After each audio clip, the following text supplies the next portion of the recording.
Hello, historians. Welcome to the History of the Everyday. This edition, a special edition on blankets. Think you know all there is to know about blankets? We shall see. Now, obviously, when it comes to the history of the blanket, it is such an ancient and universal object that going through every single instance of a blanket throughout history might be more than a simple video upload and more suited towards a 10-part Ken Burns documentary series. So instead, for this special edition, we will be looking at several case studies of the blanket, where the blanket has played a vital role in these key historical events. In some ways, the blanket can be said to be responsible for the near extinction of mankind, or at least the end of Britishness. The city of Manchester, however, is thankful to the blanket for its very existence, or at least its outlandish growth in the 17 and 1800s. And of course, there is the legend of coded messages used on the Underground Railroad on blankets and quilts.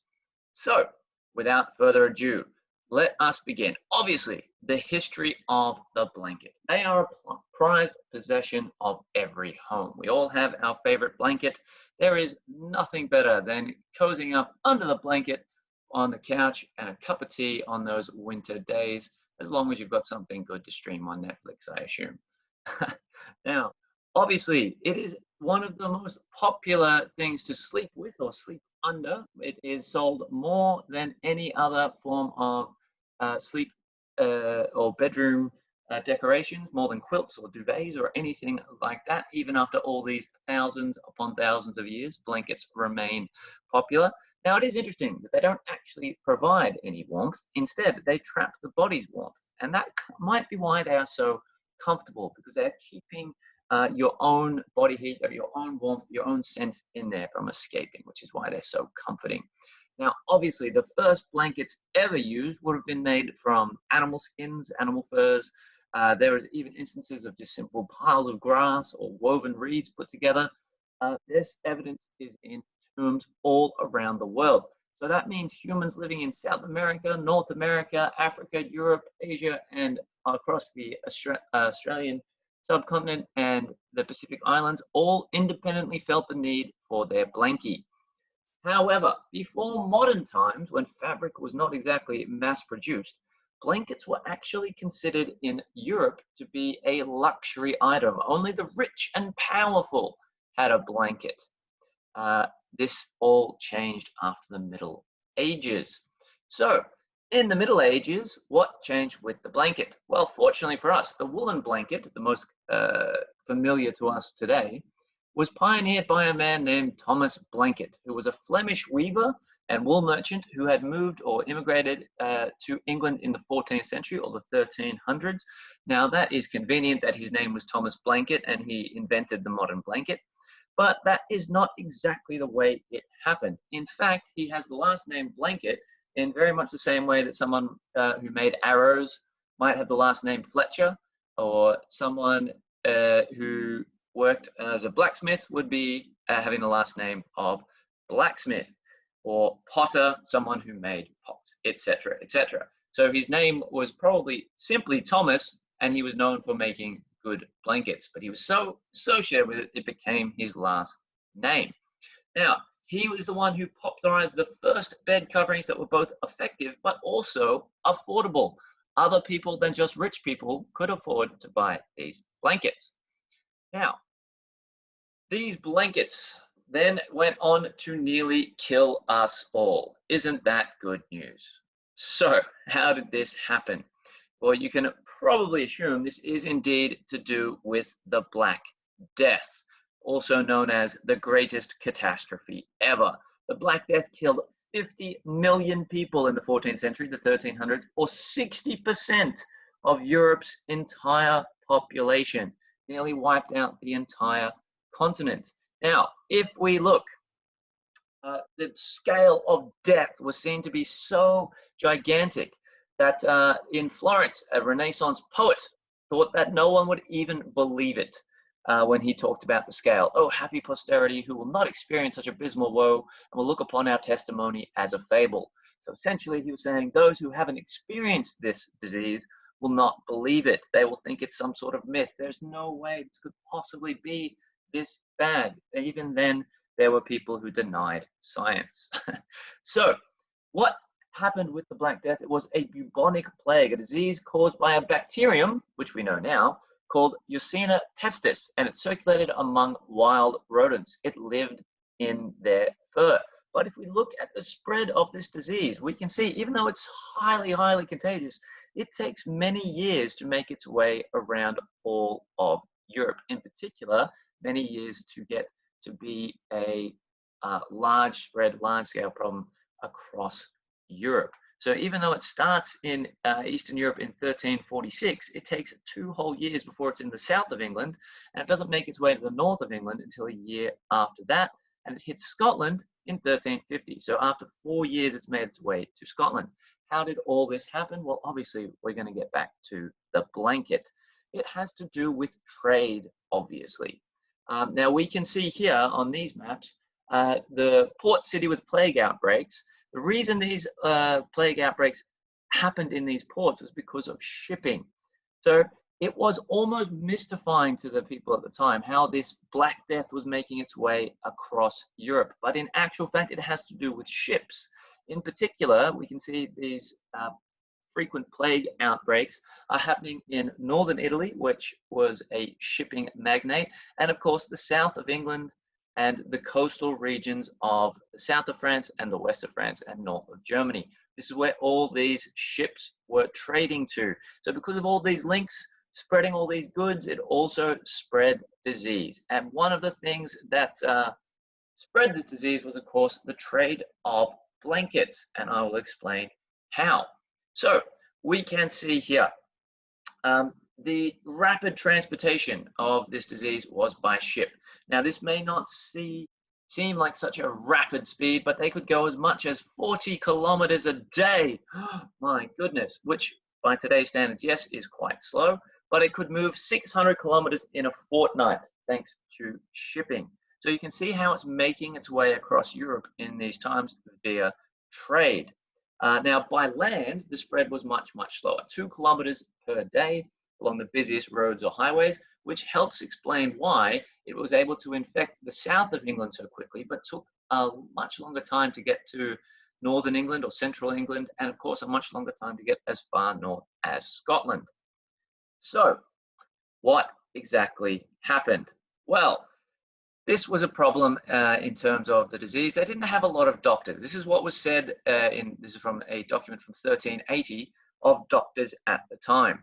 Doctors need 3 qualifications: to be able to lie and not get caught, to pretend to be honest, and to cause death without guilt. Essentially, doctors were just making it up. They had no idea. Now, this is from a textbook about studying medicine and the Black Death. This is what they would say. The wealthy would often try to avoid the contagion by moving to places where the air was drier and cooler. They also admonish people not to bathe. If you bathe, you would be opening up the pores and allowing the bad air to enter your body. So even though this is caused by a bacterium, which is spread by, obviously a germ, which is spread by contact and live on your skin, they were telling people not to wash their hands. You can imagine that is not exactly going to help anyone. They were also prescribing bed rest, which brings us to the blanket. If you get sick, you must stay in bed with your blankets. Now, the wealthy, while they're trying to flee to another city to avoid the bad air, and of course expecting bed rest, they would leave a particular place. So you can imagine if it arrives in the south of England at a particular port and you're wealthy enough to have estates up north, you pack up your house and you pack up all your bedding, including your blankets, and you take them with you. And that, of course, helps to spread the disease. Not just on the blankets themselves, obviously. The people themselves could be infected or could be sick, and their travel helps spread the disease as well. But the blankets are made of wool and furs, and they are nice and warm, and of course, they are a great breeding ground for insects. This is not exactly going to help us avoid this disease. even in instances where people thought blankets were infected. Oh, that person who had the plague, there's his blankets, burn them. But of course, what they would have to do is buy new blankets, and conveniently, there would be freshly arrived blankets from Italy or other infected countries coming on trade ships, helping to spread the disease. Whoops. Now, in terms of how we know it was particularly blankets, well, not only in the 1300s was there the Black Death, also in 1665 through to 1670, there was something known as the Great Plague of London. And it spread across a lot of England as well. And this particular instance tells us how blankets were to blame. So in September 1665, George Vickers, a tailor's assistant in Aham, unloaded a bundle of flea-infested blankets from London. Bubonic plague had recently broken out in the capital in the latest wave of a centuries-long pandemic that swept through Europe and the Middle East, killing millions. So he feels like he's separated from London. He's a little bit away from London, but of course, he's unloading the blankets. So he hasn't been there himself, but the blankets have. Within a week, he was dead. 6 weeks afterwards, 29 people in this village were dead because of these blankets. So blankets could move around Europe, even though people themselves didn't necessarily. Now, this is an instance of how these trade links accidentally had some dire circumstances and outcomes. But happily, blankets also have given us the city of Manchester in many ways, because 1717, the population of Manchester was 10,000 people. But by 1851, its textile industry was so important that the city had gotten to 300,000. So you can imagine this is 30 times larger, 10 times 10,000. So it was 10 times larger. It would be 100,000 people. It's 3 times bigger than that. 3 times 10 obviously is 30. 300,000 people by 1851. That is massive, massive growth. By 1911, so just another 60 years after this, it's up to 2.35 million. However, the pace would slow over the coming years, mainly because the textile industry didn't grow after that point. However, this is where blankets came into it. Manchester became known as Cottonopolis, okay?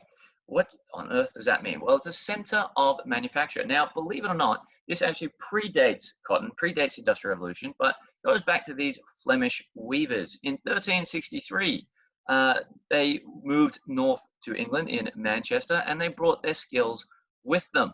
So by Elizabeth I, so we're talking 200 years later, it was a very, very important place for the production of wool.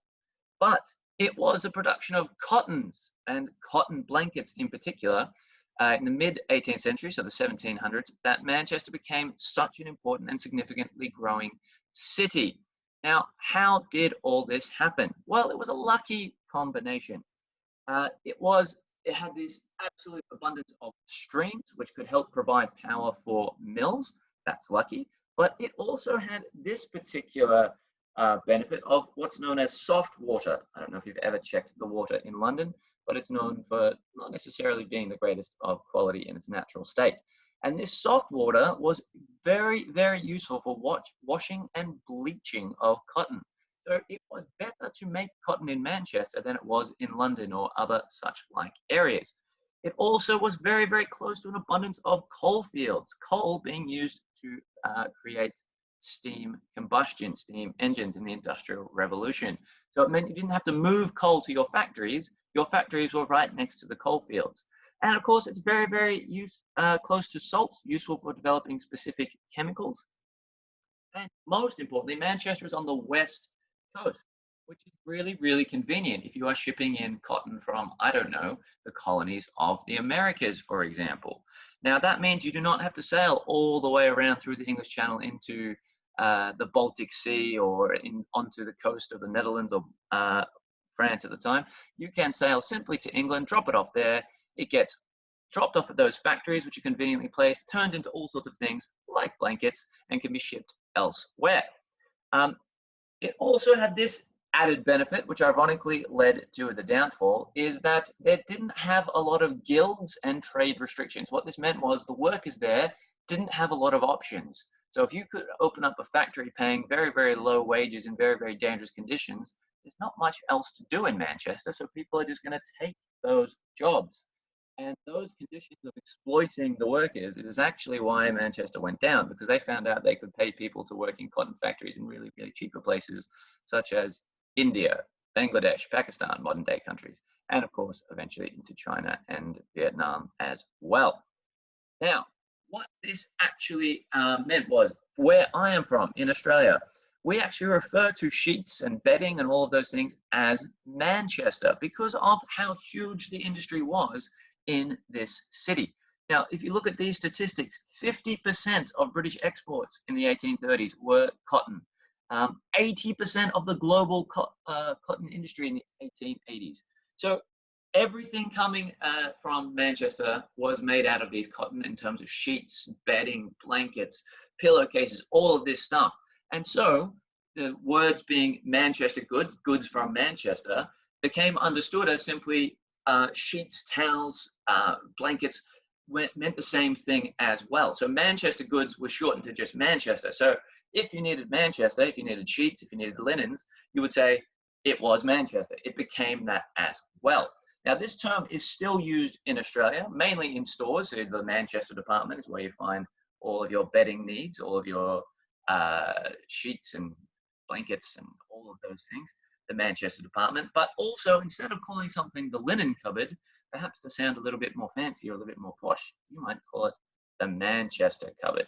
Now, obviously, with the decline of the textile industries in Manchester and in England, as all those jobs moved to other places around the world through globalization and all those other factors, Manchester as a city stopped its exponential growth. So the need for blankets, the need for everything bedding related made Manchester go from 10,000 to 2.3 million.